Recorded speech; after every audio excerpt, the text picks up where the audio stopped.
Good morning, bom dia, boa tarde.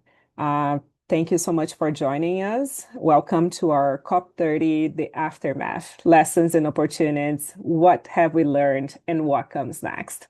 This is a meeting that we usually have after the COPs, that BCCC, the Brazil-Canada Chamber of Commerce, through our ESG and Sustainability Committee, always puts together after the opportunity to have a conversation after COP to really understand what has happened and the lessons and concepts that were shared with some of the people who join us here today. I'm Jamile Cruz, co-chair of this committee and director of joint ventures and Brazil country manager for Rio Tinto. And I want to thank everybody who is joining us today, but also thank our annual sponsors, Vale, Rio Tinto, Melo Hawk Logistics, Brookfield, BMA Law, and our members and partners for their continued support. We're an independent, nonprofit organization that has promoted business relations between Brazil and Canada for over 50 years. At BCCC, we connect.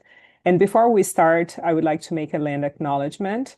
We'd like to acknowledge that the land where BCCC stands, Toronto, is part of the treaty lands and territory of the Mississaugas of the Credit, the territory of the Anishinaabe, Huron-Wendat, Haudenosaunee, and Ojibwe Chippewa peoples, home of the Métis, and most recently, the territory of the Mississaugas of the Credit First Nation. We are grateful to have the opportunity to live and work on this land. We also would like to share our diversity, equity, inclusion statement. We know that in a world where things are being questioned all the time, BCCC stands for it, and we'd like to share our position with all of you. Together, we stand as leaders embracing diversity, equity, and inclusion. We recognize that DEI is not just the right thing to do, but essential for our organization's success. We lead the change, understanding that diversity and inclusion practices must permeate all aspects of our business. By weaving D&I into the fabric of our organizations, we cultivate an environment where every individual thrives and feels a sense of belonging, innovation flourishes, and collective potential is realized. Let us forge ahead, united in the mission to create a diverse and inclusive future that transcends boundaries, elevates us all. Well, this webinar will provide an in-depth analysis of our key outcomes of COP30 in Belém, Brazil, and their implications for the Brazil-Canada bilateral agenda, and hopefully highlight all the latest commitments, regulatory trends, and market signals shaping global ESG landscapes today. We aim to showcase opportunities for collaboration between Canadian and Brazilian stakeholders to advance sustainable growth. Without further ado, I'd like to invite our moderator, Rafael Bank. He's the co-chair of the BCCC ESG and Sustainability Committee, also the founder and CEO of Proactiva Results, to join the stage for this discussion and introduce our panelists. Rafael, the floor is yours. Thank you very much, Jamile, for the introduction. And thank you in advance already for all the speakers for accepting the invitation to be with us. Our thanks also to our sponsors, our members, for all the great work we've been doing this year at the BCCC. And in the name of Khalil, I thank all the staff that has made these and the various events we put together this year a great success. So thank you all. And I think we managed to put together a great group of people who were present at COP30, come and arrived at COP30 with a great wealth of experience in sustainability. All the panelists we have invited. And I think we have also the privilege of have left some time after COP30 to get the dust settled and distill a bit the facts and all the turmoil of COP30 for a more strategic thinking about what COP30 represented its outcomes, its specific impacts on, particularly on business, and we're going to talk also the angle Brazil-Canada, and then think a bit ahead, right? And for that, we have our three panelists with us, and it's a great pleasure to have amongst the panelists Gabriel Azevedo, who is the Managing Director for Sustainability and ESG at IDB Invest. We also have Bruce Keith, Partner and Chief Sustainability Officer of Regia Capital. And we have Pedro Venzon, who is a policy manager and Brazil lead at AITA. I think we'll have a very entertaining panel. The way we are going to conduct this conversation is we'll try to have three main blocks of conversation. The first round of conversation will be focused on really the high level, the key highlights, outcomes from COP30. The second round, we'll try to go a bit deeper into specific impacts, implications for the business sector, for key stakeholders, what really changes with COP30, both in terms of risks, potential negative impacts, but also opportunities that may have emerged from COP30. And then we're going to try to project this discussion into a longer horizon and understand how COP30 in this long track of COPs and future COPs and all the efforts towards a carbon neutral economy and decarbonization efforts really sits and what can we envisage for a longer term in this journey of transition to a new economy. So with that, let me turn to our panelists. If it is okay in terms of sequencing, let me kick off with Gabriel, and then we'll follow up with Bruce, and then we have the wrap up with Pedro. So Gabriel, can we start with you? So let's start the first round on the more macro level insights, outcomes from COP30.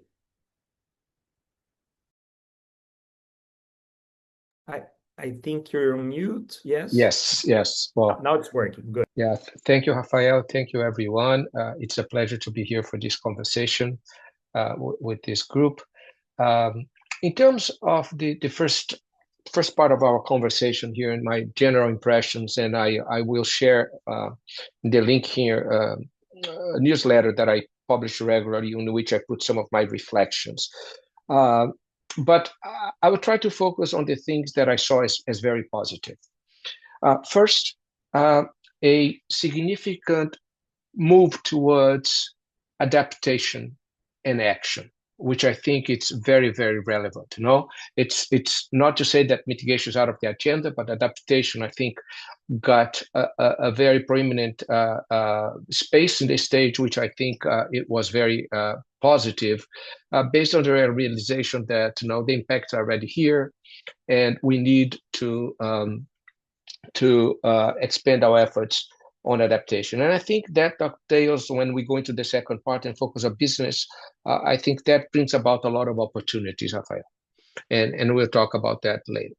A second aspect that I felt, having participated in many COPs, it was very positive, including because of my own involvement through the IDB group with the Minister of Finance leading to COP, was a very proactive involvement of ministers of finance for almost 40 countries, and their initiative that's called Circle of Ministers to put a report together that was presented prior to COP presidency with recommendations from the standpoint of who sits in the finance chair and needs to deal with fiscal issues, challenges on investments and tax issues and so on and so forth. So I think that was an important participation, and I hope that participation grows in future COPs.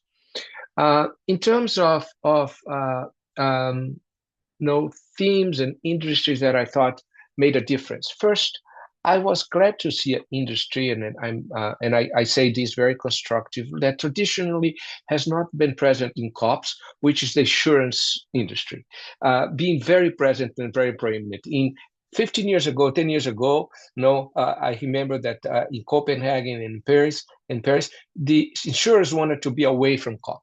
Right? They didn't want to deal with this thing. It's too complicated. Climate insurance, we don't know, we don't have products. I think now, driven by two primary forces. One is regulatory frameworks in many jurisdictions that requires them, like in Brazil, that we have a law, requires them to do a percentage of the investments in climate assets.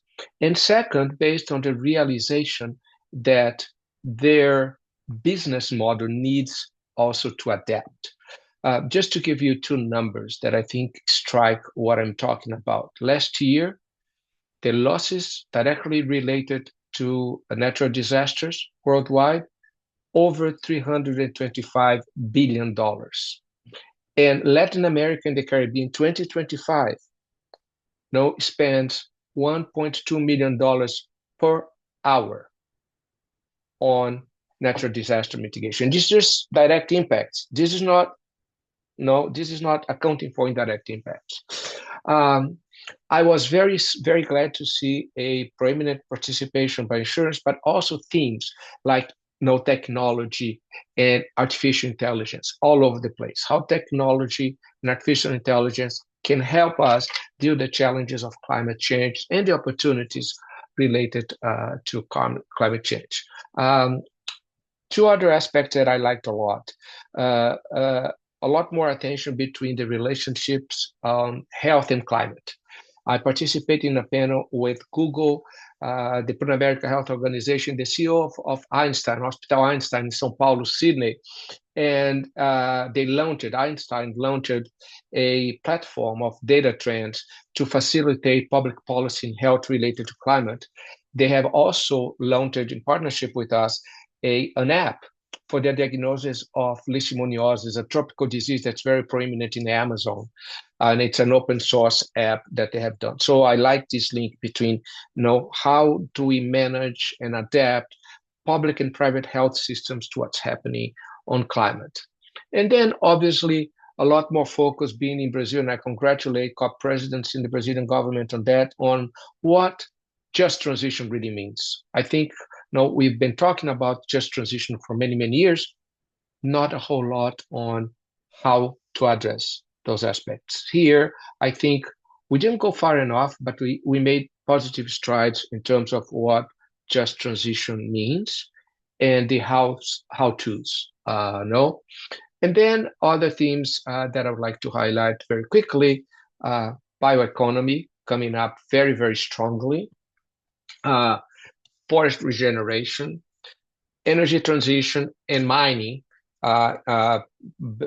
specifically related to transition minerals and rare earths. I think those were themes that had a lot more proeminence at COP30. Overall, the political negotiations were underwhelming. I did not expect anything different coming to COP.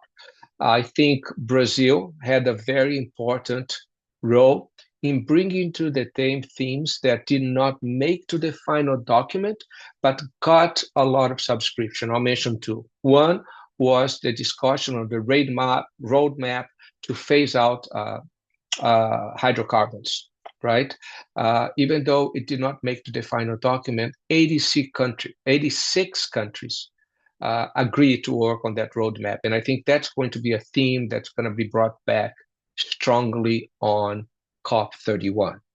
And the second theme was the zero deforestation that again did not make to the final document, but got the endorsement of 90 countries that agreed to work between now and COP31 on a roadmap for zero deforestation. So I think those were two good points that Brazil instigated discussion about, put it on the table, and even though they did not make the final document, I thought they were very positive. And finally, I mentioned underwhelming political negotiations. The geopolitical situation in the world does not surprise us with that outcome.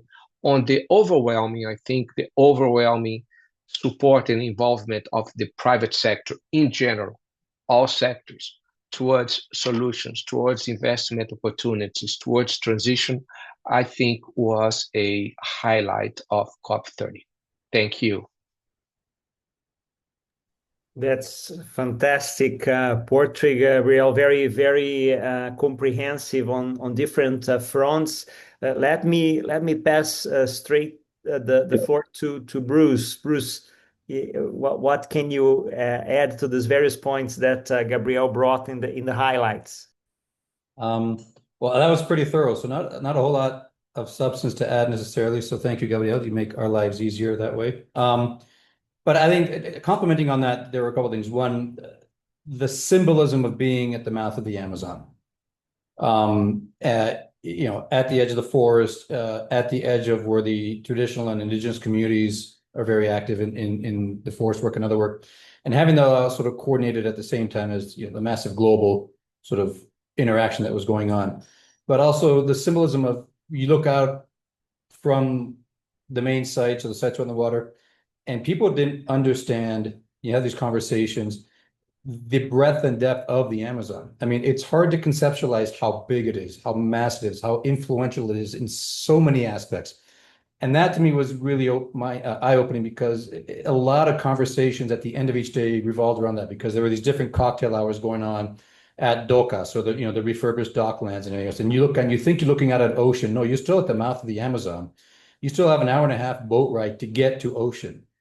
People don't understand that, and that really hit home. It's like, okay, this is so massive, and they brought it back saying, okay, well, the problems are so massive, but the solutions don't necessarily need to be. They can add up to then addressing it, and that to me was a really important outcome, that people could finally physically realize what was in front of them, what was at stake, and still bring it back into context. And so that just an interesting personal anecdote, but it just sort of contextualized how these conversations were going. On the political front, I agree with Gabriel on two things. One, The Economist had a really interesting article about how it ended in a whimper. You can't argue that. This is a big political forum, and it's hard to agree. What I would respond to that on, in the same way that Gabriel just did, is, well, okay, at the global level, yes, it may have been mixed results. It may have ended on the whimper, but it also showed that the South is acting. You have these continued roadmaps being done. You have the South, and Brazil included, especially, and very germane to this conversation, Brazil really taking lead leading up to this, and now saying, okay, if we can't figure this out at a global scale, well, we're going to figure it out at a regional scale. We're going to figure out who are the real stakeholders on the ground, who want solutions or who need those solutions. So if we're going to talk about reducing, the dependence on hydrocarbons, interesting how across the global South there was sort of a real agreement on that, and it means, okay, how do we work on this? So how do we create our own roundtables and find solutions regardless of the greater global geopolitical situation? And the same with zero deforestation. We're at the mouth of the Amazon. We understand what's going on. Others might not, but we understand the impact of it. If we're hitting a tipping point, how do we resolve that? If we want to do an arc of reforestation, how do we resolve that? So instead of waiting for the global North to lead, the South is saying, we're going to lead, and you can play along or not, but we're going to find these solutions. I know that's a bit of an extrapolation on my end, but that's sort of how I saw it. And I think, those outcomes. And then you see, again, what else came up on the business side. What went on before COP. The year leading up to it, you saw a lot of leadership from Brazil and others in the global South about what to be done, how to do it, and then leading with their money. So Brazil has some really compelling programs leading, through BNDES, its development bank, supporting a lot of these different financial approaches to resolution and means of attracting international capital. You're not going to resolve this at scale unless you have international capital at play. So how do you attract it? How do you build the frameworks? How do you build the security mechanisms? Gabriel mentioned insurance. I mean, BNDES has set up EquiInvest and others where there's some kind of insurance programs, facilities or others, or reduce sort of interest or exchange rate sort of controls or guarantees to really attract that foreign capital. Because if you can deliver at scale, you're talking about billions of dollars that have to come in here and have to come across the global south. You have to have the frameworks to do it. But those conversations are already happening for the last year. So as we lead up to that, what were the signals that were being provided from this COP? Okay, forget the political necessarily, but look at, as you mentioned, the insurance companies are taking action. You talk to Aon, you talk to others saying, well, we're looking at climate insurance, and okay, if you're going to build distributed solar in the areas, you want to build your stations 5 feet above ground, not 3 feet. If you build it 5 feet, we'll provide full insurance like anywhere else. If you don't, we're not going to. So they're taking into effect what's happening on the ground. It's okay, we will provide insurance. We'll make your investments investment grade if you follow these precepts. They hadn't been doing that before. So they're recognizing at a global level the impact of climate change, but also at a local level, how it affects their business, but also investment in general. Really key outcome. The signals of the compliance market, what Brazil is going to be rolling out in tandem with the volunteer markets in carbon and in biodiversity and renewable energy credits, whatever it might be. But you bring in regulated markets, but they're in symbiosis with the volunteer markets that exist in order to enhance them. That attracts global capital. The business is seeing this. So in the end, really what I saw leading up, but coming out of it in these conversations and these meetings were the frameworks are now in place, both financial and structural, to really make this work. There's an understanding in place that wasn't before. There's a normalization. Moving capital into climate and deploying at scale is getting normalized. So they talked about this being the implementation COP. I really did see that. There was a large PRI in-person conference in Sao Paulo the week before. Everybody was talking about not just the same sustainability and ESG issues and, again, responsible investment, but the fact that money was ready to flow because there's that trust. Finance moves at the speed of trust. That trust has been built.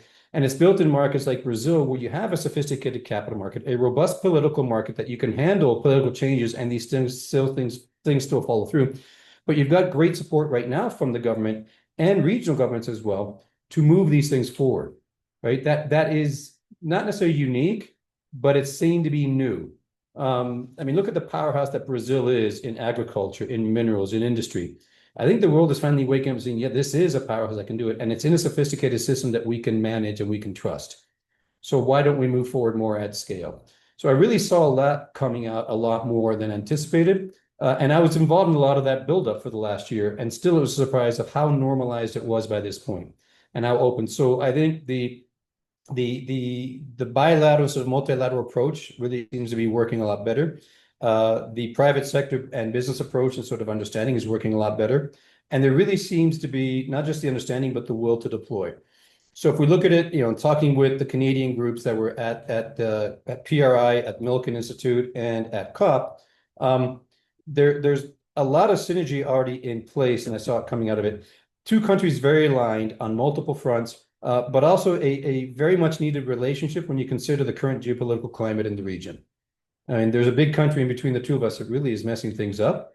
There's a way to overcome that because of what Canada offers in technology and sophistication and experience and what Brazil offers in both technology, sophistication, but also the means to implement. If you're going to drive capital to climate at scale, Brazil is the place where you start. And Brazil and Canada already have a wonderful relationship in driving capital to the different industries. This is just the next step. So I really saw that come out a lot on both of these. And for us as an asset manager to see that international capital is ready to come in, they need a trusted partner, they need trusted mechanism. I think Brazil offers that, but so do other countries in the global south. So COP, I think, really achieved that in part politically because of the side business that Brazil was sort of leading on, but also in the main business that the private sector and Brazilian institutions are leading on. Thank you, Bruce. And we'll go back to you on landing all these different examples you gave and maybe bringing some further concrete illustrations of what you're bringing. But I think it's very interesting what you bring of the surroundings of the actual negotiations, right? I think, of course, the conference of the parties are focused on how much the UNFCCC will evolve in terms of framework in the world, but irrespectively of the speed that this is moving from what we hear from you, the business is acting, stakeholders are acting, initiatives are flowing, and it seems that this transition to the new economy is hitting the ground and actually happening. I think the various examples you gave really bring this illustration. Nobody is sitting on their hands and waiting and seeing on what should or not go further. And I think furthermore, the example you give of this major factor of how much the global north is or not taking the lead or denying one direction or the other, how many this mushrooming of initiatives of own solutions that the global south is also bringing to the table. So I think it's very interesting if we pick a few of these examples and go a little deeper in our next round. But before that, let's see what Pedro has to add to this. And I think particularly with all the work that ITA has been doing for decades now, right, Pedro? I think it will be very interesting to have this sharp perspective from you on what was strategically at stake and outcomes from COP30. Thank you, Rafael. First of all, it's a pleasure to be here. Thank you for the invitation. Difficult mission to add to what Bruce and Gabriel already mentioned. I'll try to focus more on specific aspects that we usually follow at COP as the International Emissions Trading Association. Usually we are more focused on carbon markets. As Gabriel already mentioned, at this COP, there was a lot of emphasis on adaptation, but usually our work is more focused on mitigation. And as Bruce mentioned, this year was the COP of implementation, right? When it comes to mitigation, at least. But first, before deep dive into the key topics, I would like also to provide a broader perspective of all this landscape that we basically faced during these 2 weeks in Belém. As you know, we have a negotiation agenda and a no negotiation agenda, no negotiated outcomes. And we try to cover as much as possible both sides, because for the private sector, it's key to have advancements in both sides. This year was not different, although when it comes to carbon markets and more specifically Article 6, which are the market-based instruments of the Paris Agreement, we weren't expecting any negotiations, because the decision last year was that the negotiations will only come back in 2028 when they will review the mechanism. So to allow the parties and the private sector to implement the activities and the cooperative approaches, it would be given some time for them to test and eventually, when we reach 2028, we are going to have a broader group of countries already engaged with carbon markets, and then they will be able to identify what are the gaps and what they can refine.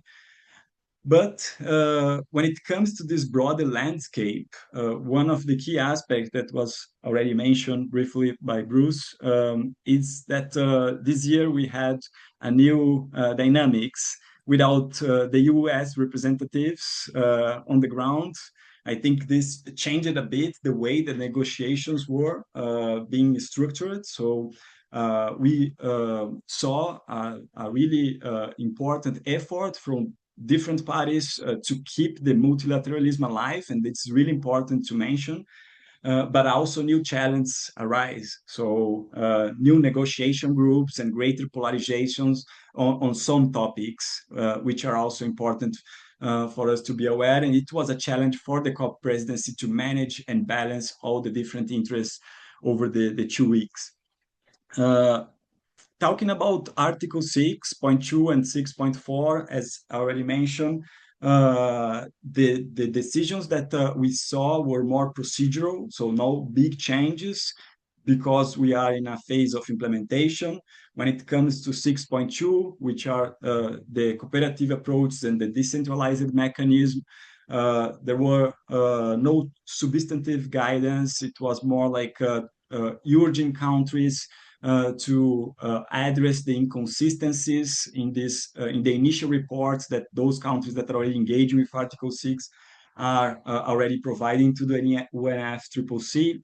And also promoting more capacity building for the countries to engage with carbon markets, to understand the regulations. It's also always important to remember that this process is starting to become increasingly more complex, and it's difficult not only for the private sector, but also for the parties to understand how they can best engage with those mechanisms.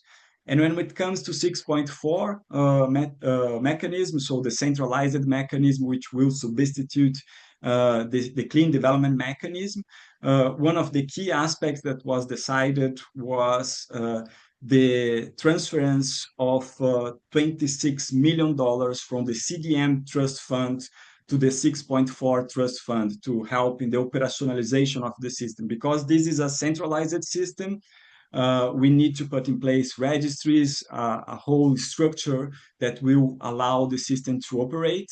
But without funds, this was becoming a problem, and this decision was really important. Also, there were some promotion about increasing the transparency and the stakeholder engagement throughout the discussions that we are having under the supervisory body, which is the body responsible for managing this 6.4 mechanism. This is a key part of the process because the private sector needs to see this mechanism as something that is being developed through a robust process to have this trust in the system. They need to recognize that the rules there are solid. They were developed by strong principles, and it will not change every year. Otherwise, we are not going to see this international capital flowing to where it's needed to achieve our climate commitments.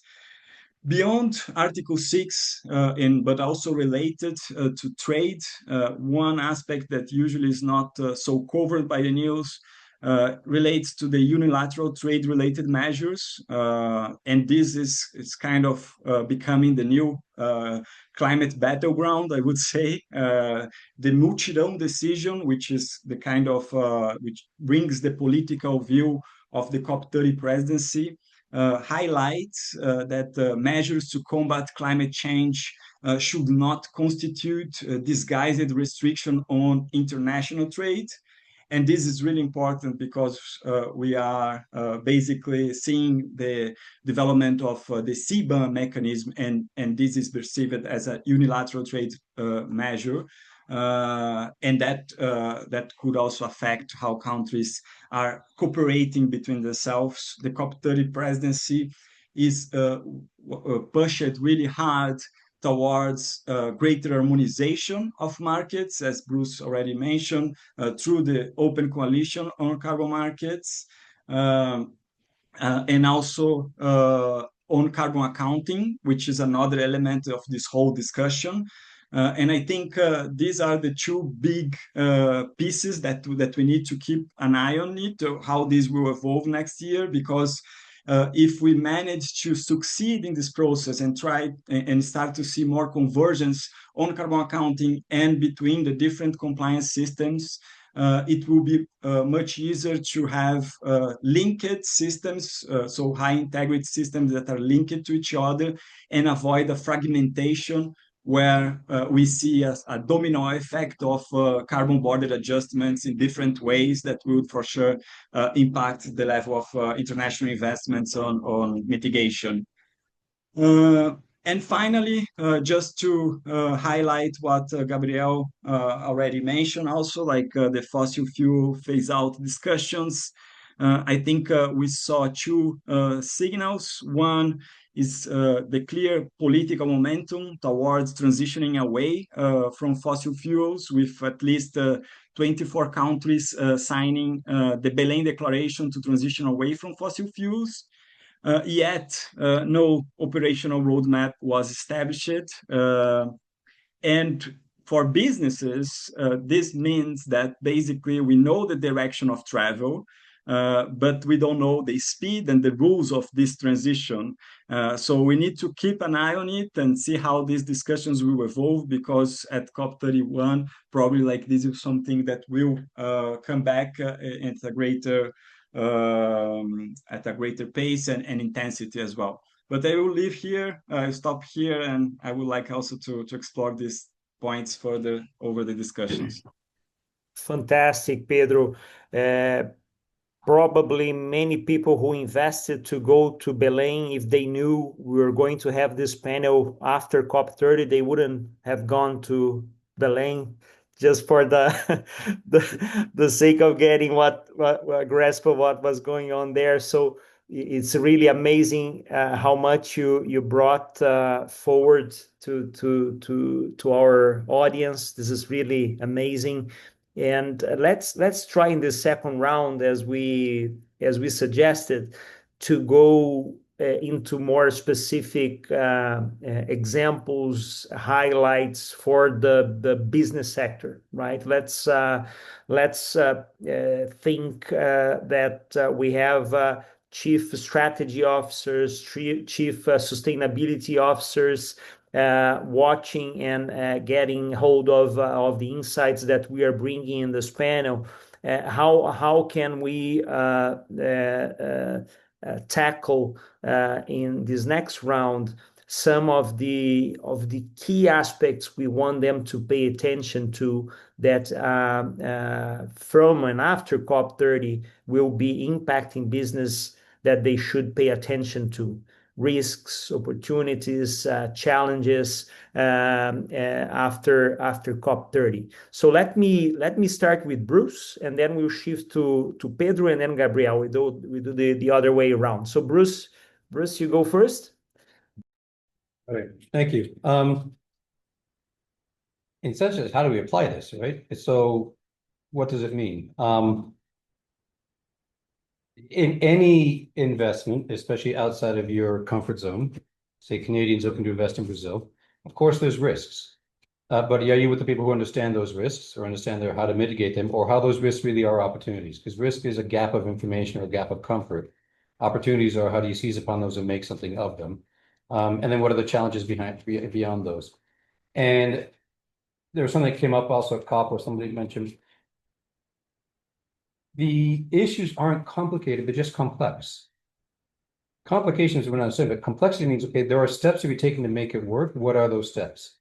And I saw that coming out of all of these, and and some of it from what you mentioned, Pedro. So let's I'll look at this. So first, from what you mentioned about Paris, the Paris alignment, Paris Accords, and Paris 6.2 and 6.4.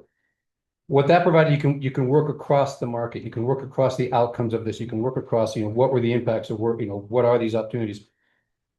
What you talked about is critical, because understanding the Paris Accords, understanding where they're going with the carbon markets, and carbon markets is sort of a major solution to climate issues and a major way of driving capital to these solutions. It provides an understanding to the pathways. They're not a solution to themselves. So as you said, there wasn't much done on Paris 6, 2, 4, 8 here, because you're waiting for what's been done before to start really showing up.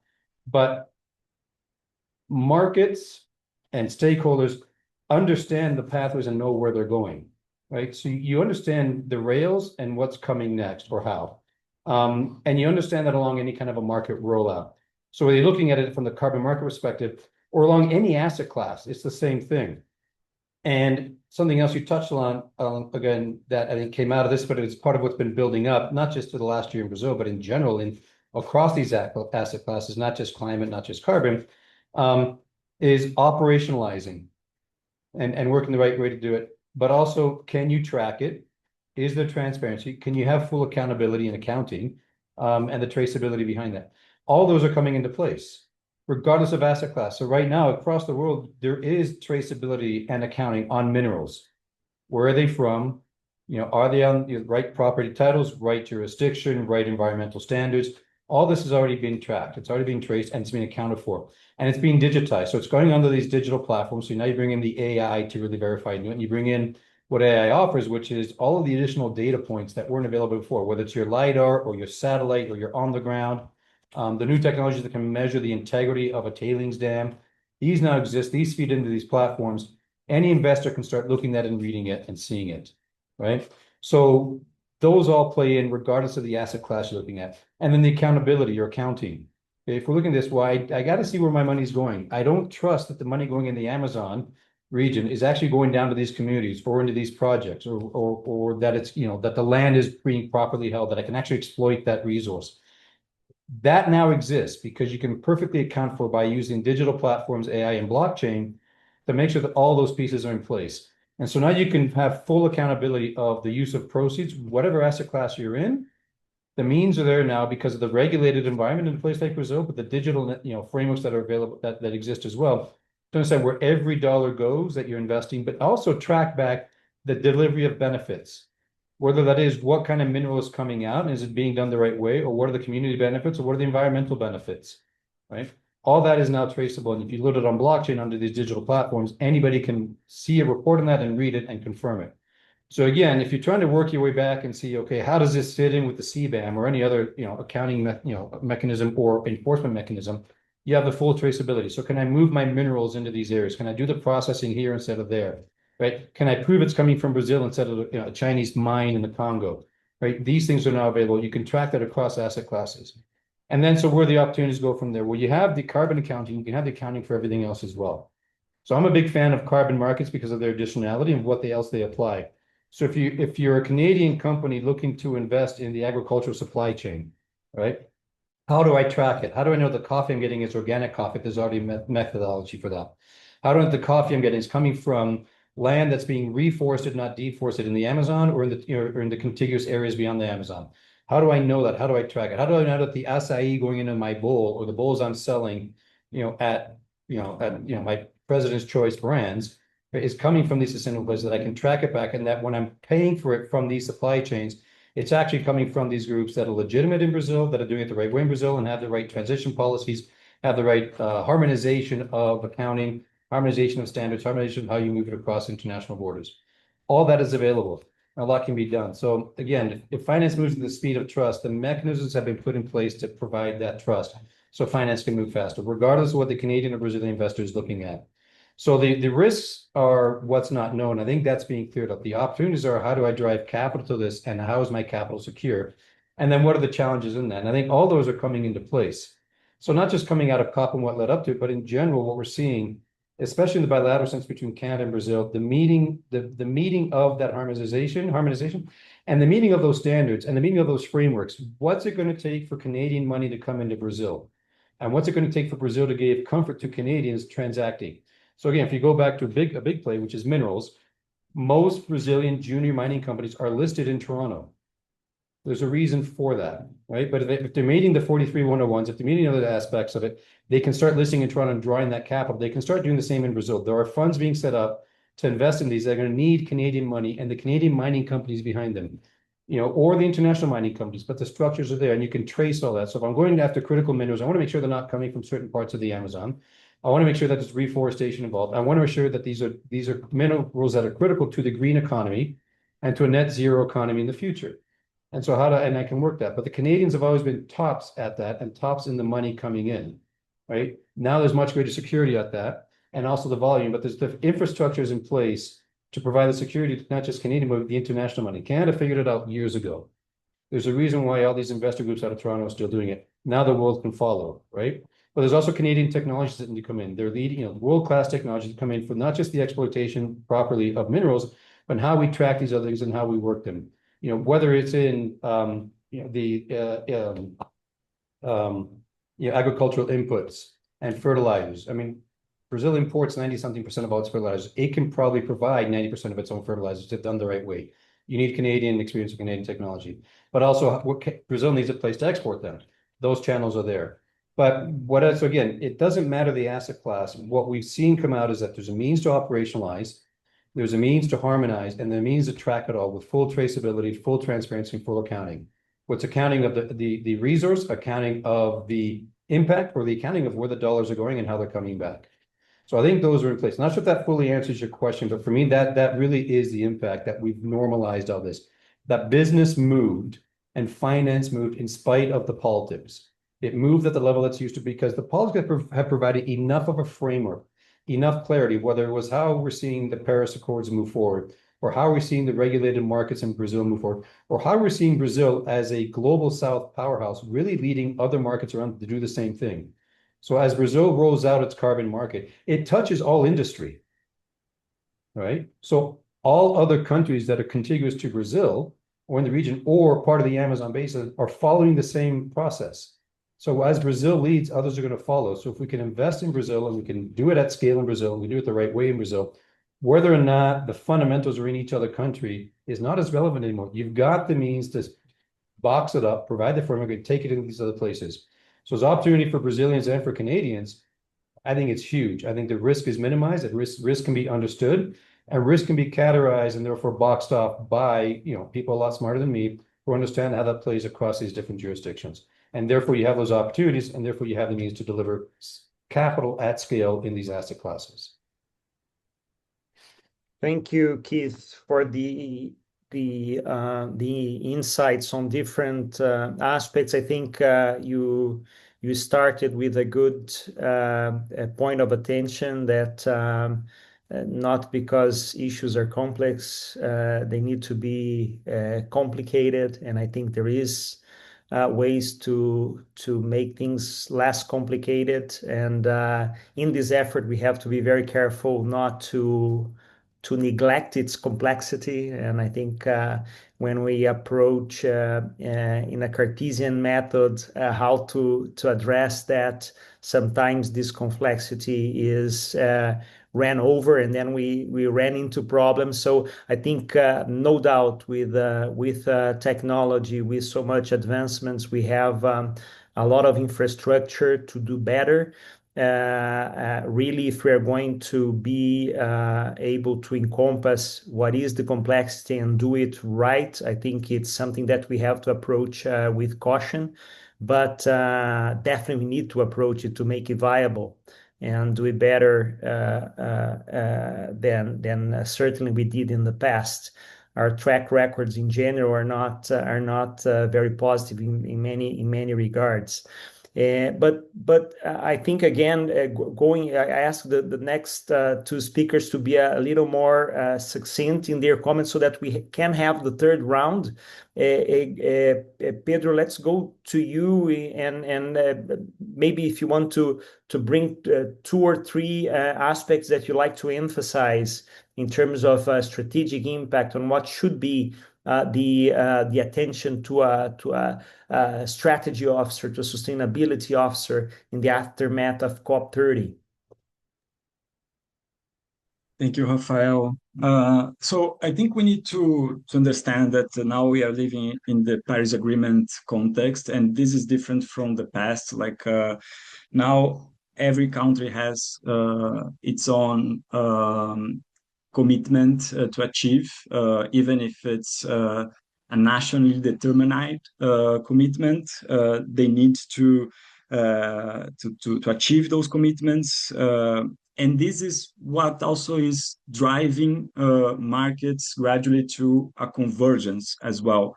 So we have Article 6, we have voluntary carbon markets that usually were related more to the credit size, and we have the compliance markets. But if we actually want to achieve our climate commitments, we will gradually need to increase the scale of those markets, of each one of them, and the speed of the investments flowing to these markets. And this is that's why we need harmonization between the different regulations, the different jurisdictions, and how they are developing these different carbon markets, but also in terms of carbon accounting itself. So when it comes to Brazil and Canada, I would like to emphasize the situation that we are living here in Brazil. Now we are in the process of implementing a compliance system, while Canada already have multiple carbon pricing instruments, either like federal level or subnational level. And one of the key aspects of both jurisdictions, I would say, is the importance of integrating offsets into these compliance systems. Because if we think, for example, where are the most of the emissions in Brazil, they are coming from sectors that are not covered by the compliance system. So the land use sector, it's about 3/4 of the emissions in the country, and that's actually where we need the investments flowing to make sure that we achieve our climate commitments. But how to make sure that we are harmonizing everything, not only domestically, but also across borders? I think the knowledge sharing aspect can be really important here. And the open coalition on compliance carbon markets that have Brazil as the lead country, but also Canada endorsing it, can be a great platform for this technical dialogue to happen between the countries, especially on MRV and monitoring, reporting, verification, carbon accounting, and this integration of offsets in compliance systems. And what can help also in this process is another coalition that was also announced, or at least promoted some announcements before COP and during COP, which is the coalition to grow carbon markets, which is more focused on the part of the crediting side. So, and we need not only Canada endorsing this coalition, but also we need to promote the same principles for the Brazilian counterparts in a way that we can facilitate this integration between the voluntary carbon markets and the compliance systems. And we are seeing this evolving with the developments that we saw in Belém. And this can help also in this process of responding to CBAM and other trade measures.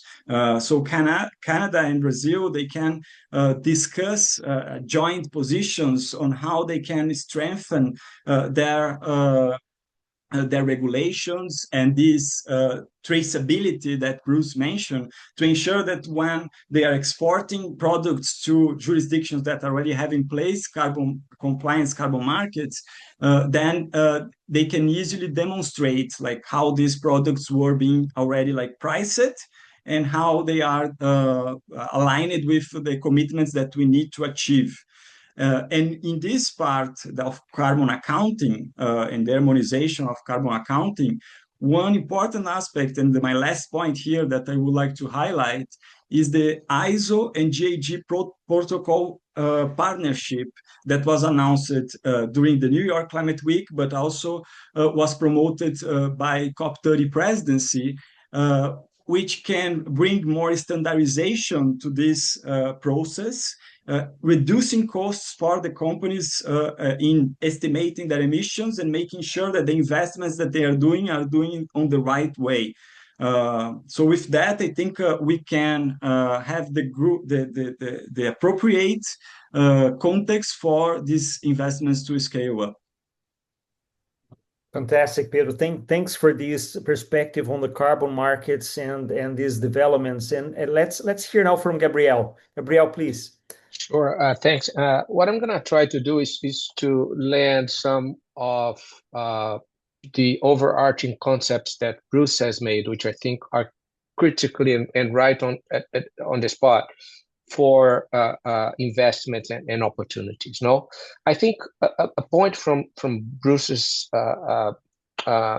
presentation was that readiness to deploy capital is higher than ever. I fully agree with him. And thinking about Brazil and the Global South, but Brazil in particular, since we are now narrowing down to the bilateral relationship between Canada and Brazil. It's not to say that there's not a lot of work that needs to be done, but I think we are better placed today than we have ever been before. And he mentioned some of the reasons, right?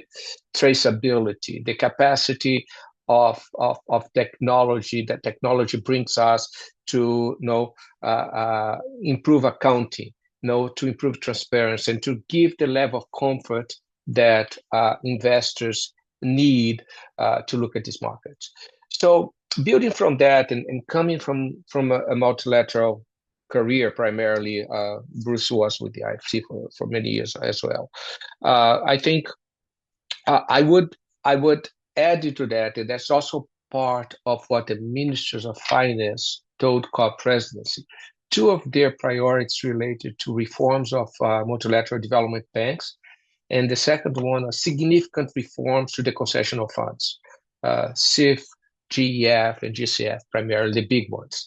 And what those reforms call for is more efficiency, a faster pace of deployment, and a change in focus from being a lead investor to being a catalyst, to being a facilitator, to provide this re-risking component. I don't like to say de-risking, because risk always exists. It needs to be shared. But to provide enough of a re-risking component to blended finance or other means to make that especially first-time investor, go over the hump and get the necessary level of comfort to do their first incursion in Brazil or in the Global South. And once that first incursion happens and business history develops itself, that level of comfort tends to grow, and then the regular course of action or the regular course of business continues. So that's, I think, an add-on to what Bruce mentioned in terms of readiness to deploy capital. Now, how does that translate into business opportunity in industries, thinking of the Canada-Brazil relationship? I'm going to start for what I call traditional sectors with a new, I don't want to say a new opportunity, a new landscape within a new landscape. Definitely in that space, mining is one, right? Perhaps the most important one on that bilateral relationship. Bruce spoke about the junior mining companies in Brazil being listed in Toronto. I think that whole sector and the whole debate around rare earth and critical minerals for the transition, it just tends to grow, and Brazil obviously is a major opportunity player in that standpoint, not only from the production of raw materials, but also from the pre-processing or processing of some of them in a vertical structure. So that's critical, I think. A second sector that it's not as traditional as mining, but this whole aspect of green energy, and that I think that emerging areas such as SAF, sustainable aviation fuels, and green hydrogen are two emerging opportunities. So that's in between. I see on the traditional, I think traditional is that industry that we understand a little more and we can grasp the risks a little better. I think the whole issue of cities is an opportunity investment in Brazil. In cities, I would highlight specifically two aspects. One is mobility, huge opportunity. Just to give you an example of São Paulo, 18,000 buses run by diesel in São Paulo. Think what that means for a conversion into EV, transportation. It's huge. A huge opportunity there. And the whole area which Brazil has really, over the past 5 years, since the new legislation on water supply and sanitation really emerged, which the whole issue of water supply and sanitation, and being Pará one of the lowest ratings or indicators of service provision in Brazil, and their recent concession to the private sector, I think there's a lot of opportunity in that space. So urban mobility and water supply sanitation, I think, are two sectors in which there are opportunities. Now, on the two emerging sectors, I'm calling emergence because I think we're still, let me go back one notch here. When I speak about mining, I want to touch on something that Bruce mentioned just en passant, but I think we should spend a few seconds more on it. Fertilizer. Brazil is the food basket powerhouse of the world now, and it continues to grow. and it will continue to be in the future. Brazil imports today, just to give an example, 99% of the potash it used last year. So, and I know Canada is a good exporter, so one could make a cynic argument to say, okay, why am I going to invest in Brazil to do it if I can continue to export to Brazil? Yeah, that's a take of it. But if you don't, somebody else will. I guarantee that somebody else will, because there are mines in Brazil. The average ton of potash, travels an average of 18,000 kilometers to get to Mato Grosso. And we have mines sitting at 1,000 kilometers from Mato Grosso. So I'm just that point, this whole issue, and it's not by accident that the Minister of Development in Brazil and Vice President Alckmin have just issued this national plan for fertilizer, new fertilizer national plan. So I think that's something to be looking at as a significant opportunity in which Canada possesses not only the capital but the technology and the experience to be a strong partner and lead the pack in Brazil. Now, on the two areas that I think we are still scratching the surface, but I expect them to really be a wave, especially over the next 5 years. Bioeconomy is one, and again, Bruce mentioned acai, but I think when you think about the Amazon and its potential on bioeconomy, acai is just a minuscule part of it. If you think about what Natura is doing, if you think about what we can do in health and pharmacy and food product, it's a world of opportunities there on bioeconomy, and that dovetails with social. It dovetails with keeping the forest standing. It dovetails with many other objectives that we have. So that's one. And the final one, which could fall into a broader umbrella of bioeconomy, is forest regeneration. I'll give you a number. In Pará alone, 11 million hectares of degraded land. In the Brazilian Amazon, the estimates varies. I will use the conservative estimate, 27 million hectares of degraded land. Now, we've been talking about carbon markets, right? There have been deals for forest regeneration in Brazil, now that we have the technology to ensure integrity, that there are insurance products that are coming to play, and so on and so forth. There have been deals, signed deals in Brazil, one that I know of at $52, the other one at $70.60. I just produced a little study with TNC a few months ago, the Nature Conservancy and ourselves. At $42, you're beating cattle anywhere in the Amazon. At $42, So I'll just leave that point. Now, is it hard? It is extremely hard. We don't know how to finance it. Our risk people go crazy when I bring one of those projects. What is the guarantee? Who is going to ensure that? Who is going to do that? Yes, all of these things is true. But it would be a huge failure from the international community if we do not find a way to unlock financing to forest regeneration, because there are so many local to global benefits associated with it, and it can be a very good business.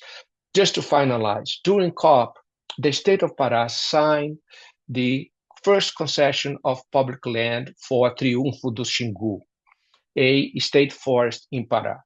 10,000 hectares, only 10,000 hectares. Estimated capex, 250 million reais. 10,000 hectares, 250 million reais. Now, 11 million hectares of degraded land in Pará. Just do the math, and you see the magnitude of the numbers that we're talking about. Obviously, you're not going to regenerate 100% or 50%, but even if it is a fraction of it, the business opportunities and the spin-off global benefits are huge. So I think that is something that, as an international community, we need to be able to unlock. I'm very much involved in trying to do that, because I think that's one of the emerging opportunities in Brazil, in general, in the Amazon in particular. Fantastic. I think the second block really gave substance to the initial points you brought in the first block, and I think it gave even more meaning to what Bruce was telling earlier on how much the surroundings of the COPs and the real markets, the real financing movements are happening, and with this examples Gabriel gave, how much opportunity and how much potential is still there. So even if we take in every of these situations and scenarios a more conservative stance, definitely we have a huge potential ahead, and I think of course we are walking towards a very positive perspective of these after COP, despite the fact that we haven't had some major progress in some areas that maybe we would like to see for a more precise definitions of fundamental pillars towards the new economy, or to give base to this new economy, as Pedro was mentioning. I think one aspect that is very important to be addressed now is what lays ahead, right? I think definitely it will be interesting to have some of the projections of these surroundings, but let's start with the political part in your speeches, dear panelists. If you can bring how you foresee, not only COP31, our path towards Australia now, and then the next steps after that, 2-3 years, how you see this light at the end of the tunnel in terms of frameworks, of political signals, and then how business will continue this path with all the opportunities that are being discussed until now in our panel. So let's start with that, with Pedro. Pedro, after you, we'll have Bruce giving his insights about what lays ahead, and then we'll have a wrap up by Gabriel. So Pedro, please. Thank you, Rafael.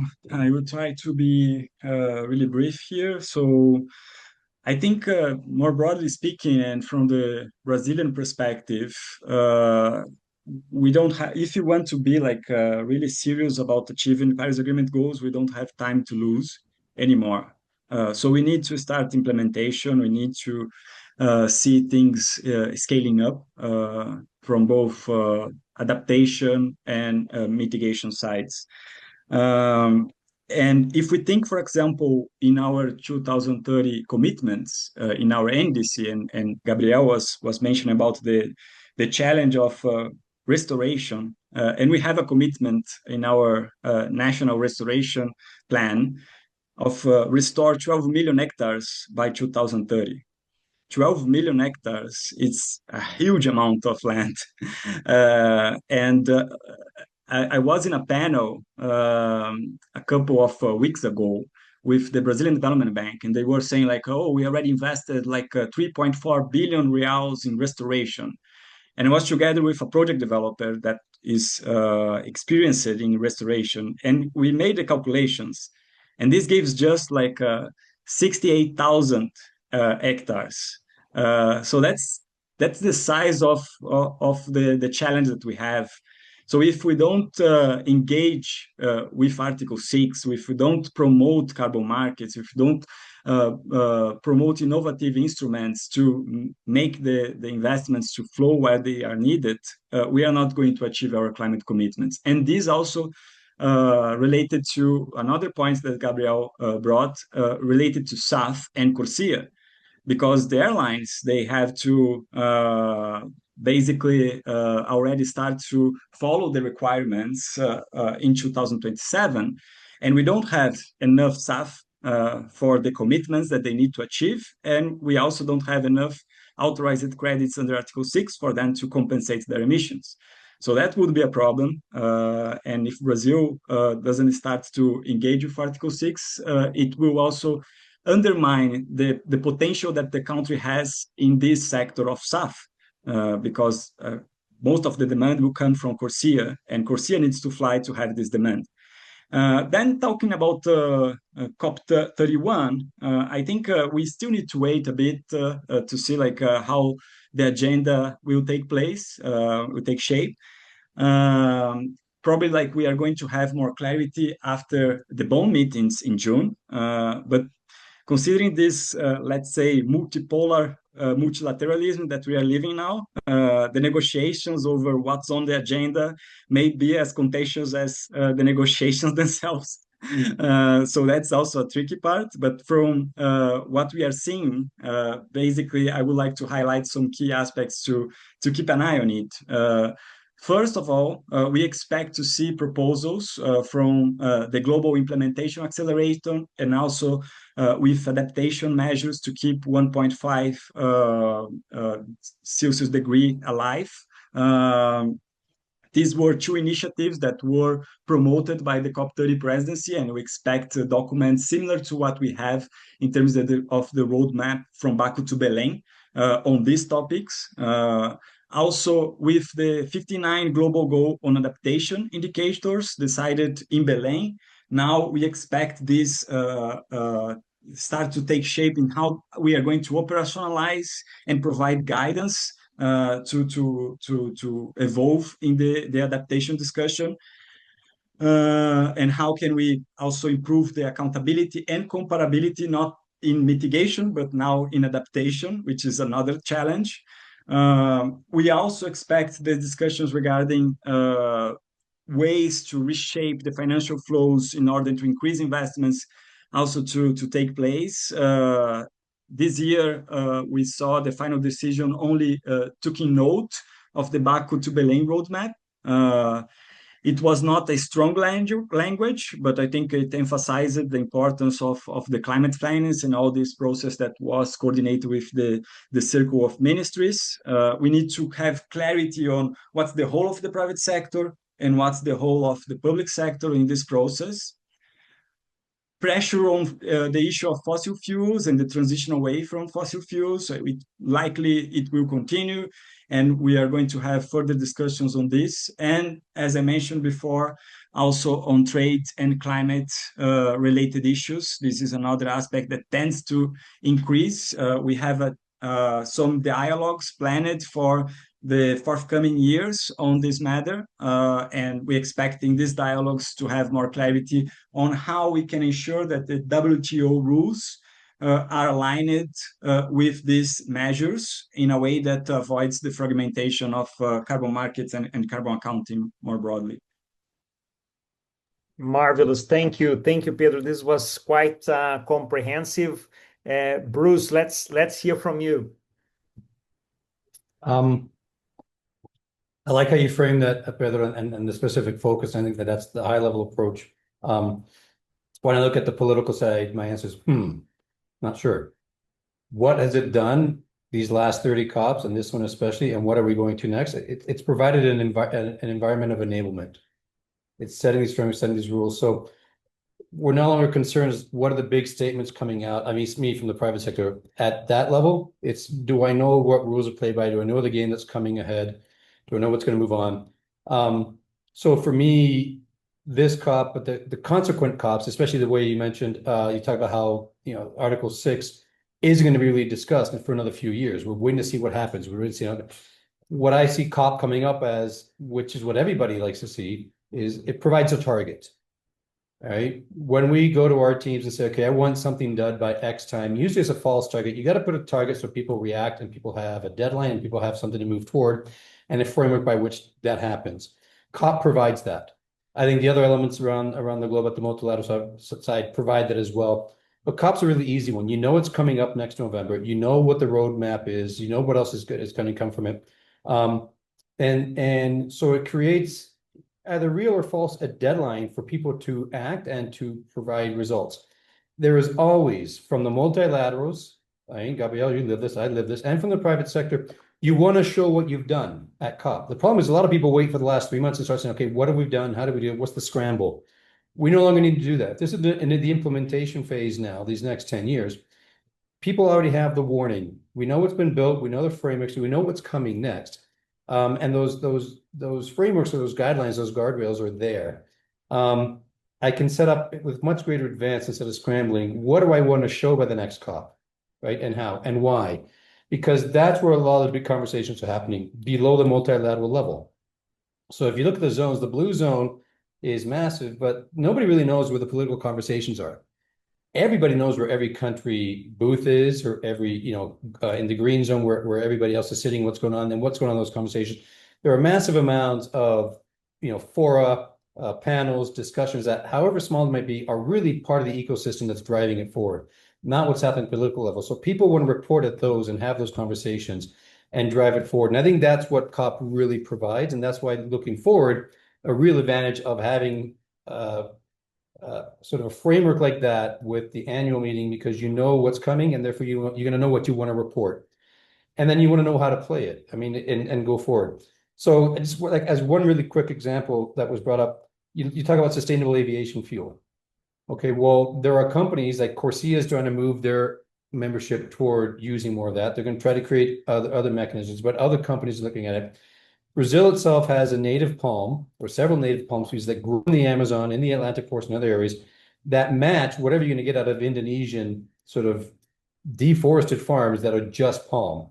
And that is sustainable aviation fuel coming from Brazilian palm. And Natura, because you mentioned them, Gabriel, is a sustainable company. It's been doing sustainable supply chains for 20 years.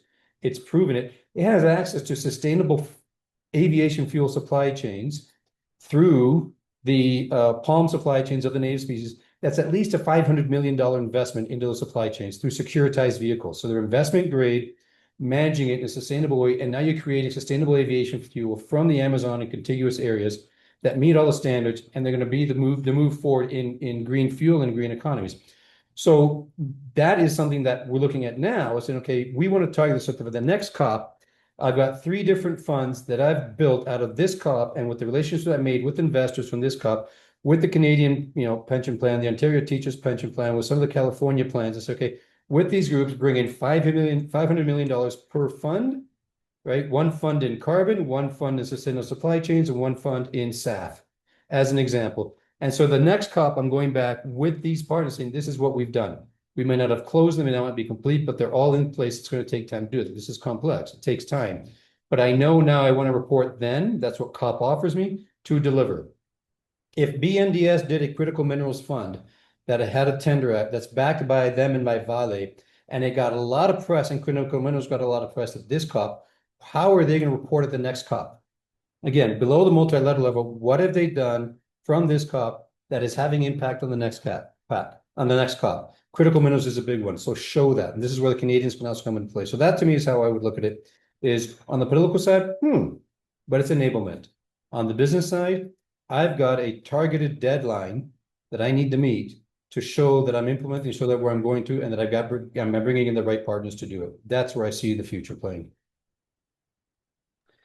Amazing, Bruce. I think for our audience, when we hear Bruce bringing these examples, Gabriel in his earlier comment, we see we're talking real business here, right? We're talking how much solutions can be found, innovated, created around the challenge of transition to this new economy.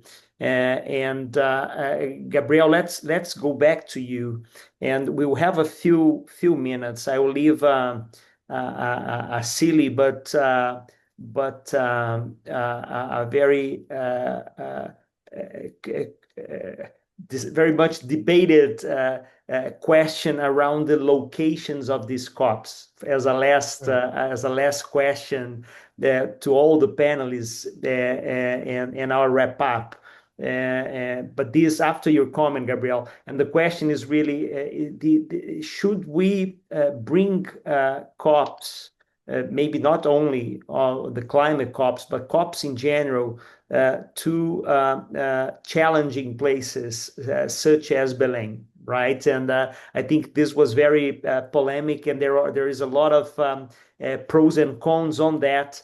It would be fantastic to hear your insights about that, because you've been there, you felt that, you probably were very much aware of how the preparations for that took place, what is the legacy left behind, and how was actually conducting a COP, not only the negotiations but all this entourage of the COP in Belém. So let's leave that as our last input from you. But Gabriel, the horizon, let's talk about that before we go to this final comment. Okay, I know that we don't have a whole lot of time, so I'm gonna try to be very brief here. And I loved Bruce's summary of government as enablement and the private sector having to show. Wasn't quite like that, but that's how I see it. So in terms of the horizons, I do not expect a significant change for where the governments are going to go for COP31. The macro geopolitical situation is not going to change dramatic in a year. Now, if you look at the political cycles in the key countries, a few things that may influence one way or the other is what happens with the war in Europe. And that's one. Would we be at the same place we are today, or would we be in a better or a worse place? I think that would have an influence one way or the other. And we cannot deny that the whole debate on tariffs, instigated primarily by the new approaches of the US government, may also be an issue. And thirdly, what happens in the midterm elections in the US. So I think those three aspects may tilt the enablement of governments a little bit more to the positive or to the negative side. That's one issue. But I agree with Bruce. First, going back to the issue of us being ready to deploy capital, and the emphasis that was given, it was more than rhetoric. I saw it on the ground. I saw it by companies. For instance, the initiative called CASE, led by Itaú, and Brazilian companies, Marco Polo, Vale, Natura, I think Santander is part of it, I'm not sure. So that initiative of showing, no, we don't want to talk about things that we will do. We want to show things that we have done and that we want to scale up.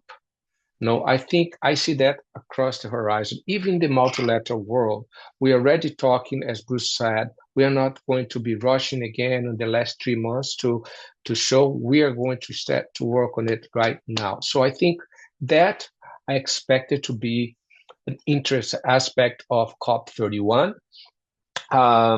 And I would add to that in terms of controversies. I think the debate on fossil fuels roadmap is going to come back. But again, how far that debate is going to create controversy or not, I think it is going to be a function of what happens in the global geopolitical scenario. My expectation today is that we would not be in a drastically different place from where we are today in terms of the global geopolitics.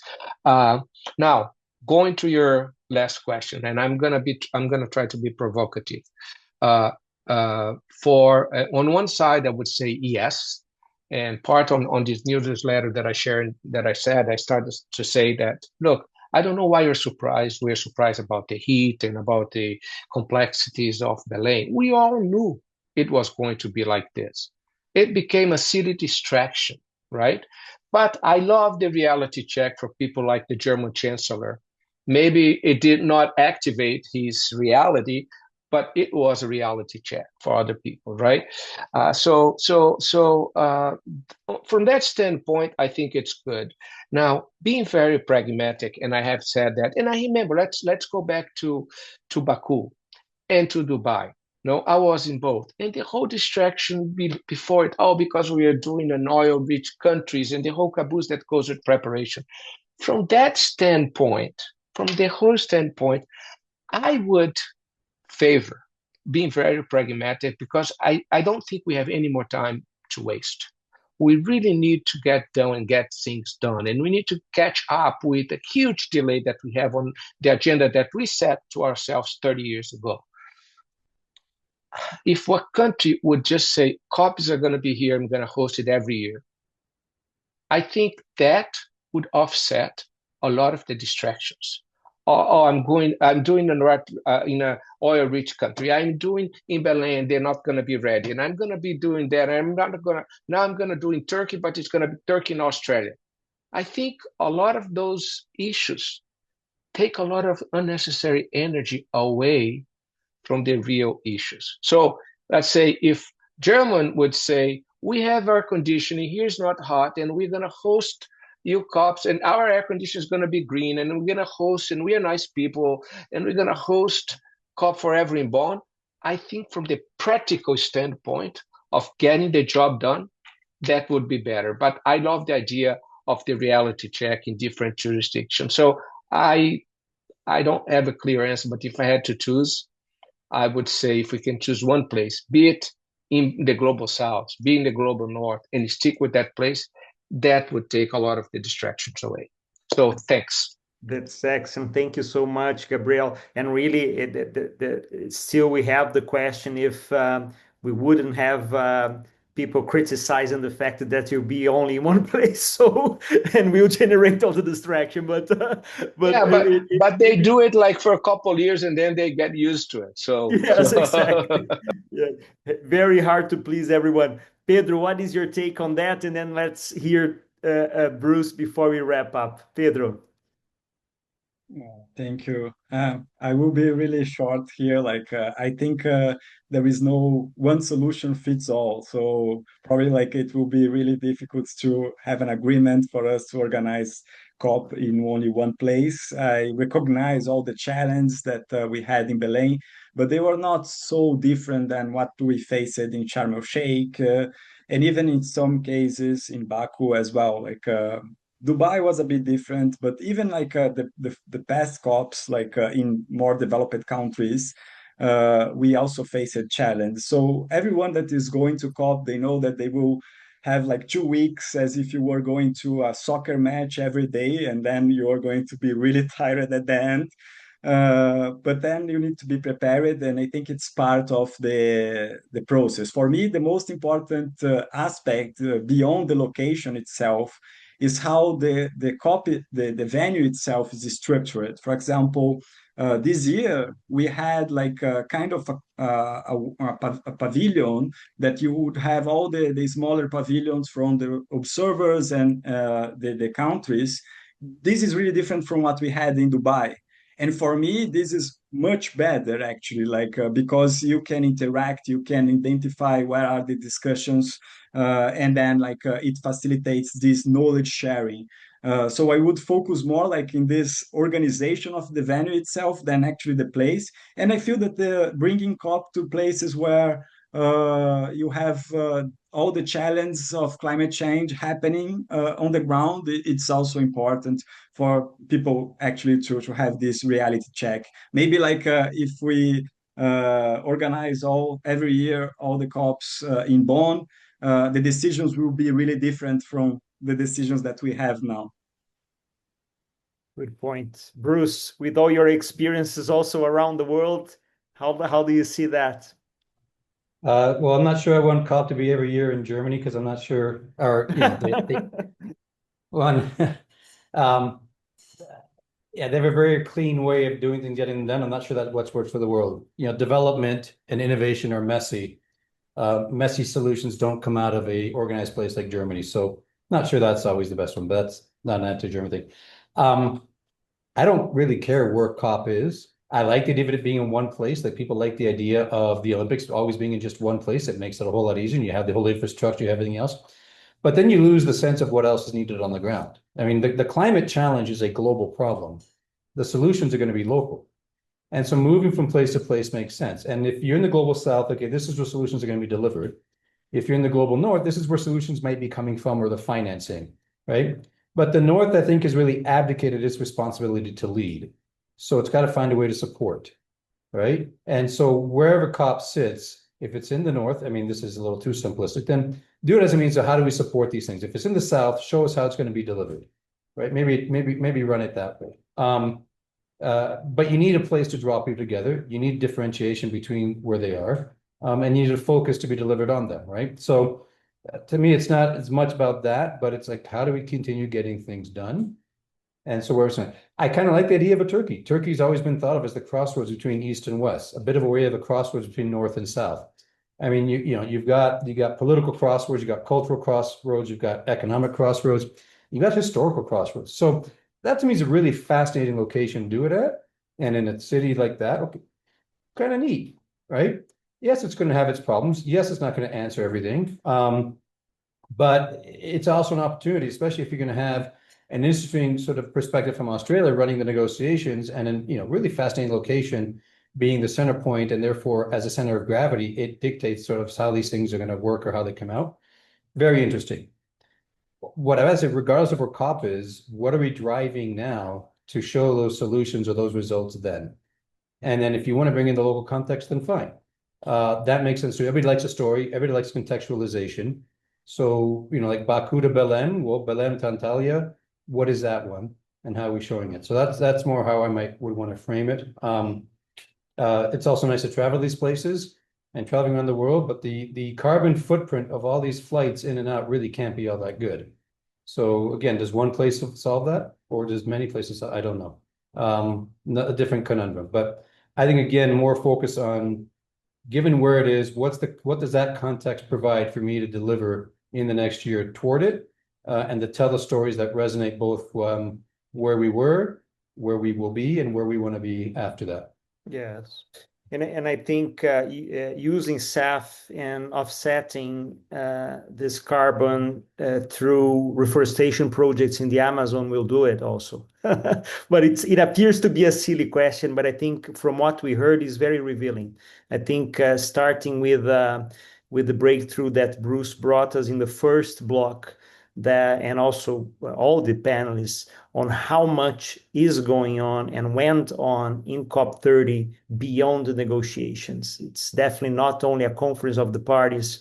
Maybe this is the tail of the dog, not the dog waving the tail. What is the dog and the tail in the situation? But definitely we see a body of booming business and interests and initiatives and